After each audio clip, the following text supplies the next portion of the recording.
Hi there folks, welcome back to Lensday Wednesday. This episode, another one of our fast super prime lenses. This time round it's the 200mm f2.8. This baby's been on the market for quite a long time and it's quite a strange monster because a lot of people who want a 200mm focal length and want a 2.8 will more than likely buy something like the 70-200 2.8 zoom.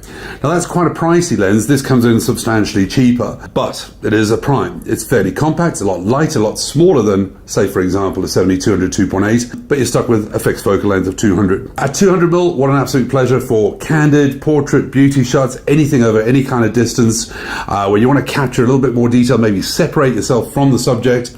f2.8, beautiful blurred background, beautiful shallow depth of field type of shots. And what we often find, a lot of beginner photographers, for example, might have a 70-200 f4 lens, which is L series and really, really good quality, small, lightweight, compact. And for the odd occasion when they do need 2.8, will invest in something like that.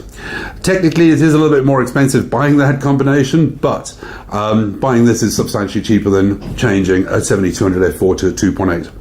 Optically, as you can see, L series lens, it's incredible quality throughout the entire range, and even at shallow depth of field at f2.8, it is very, very pleasing and very, very sharp across the entire frame.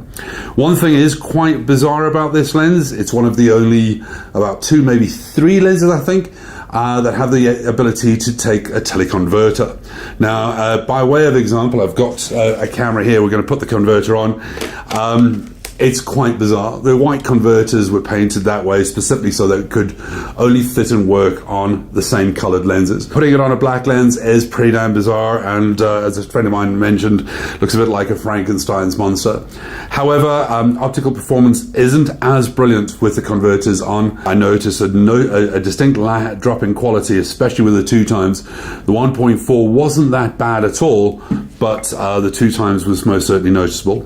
At the end of the day, the majority of people are going to use it pretty much straight up as it is. And for what you're getting, for what you're paying, optically it's sound, shallow depth of field is absolutely beautiful, small, lightweight, and a really, really great lens to look into.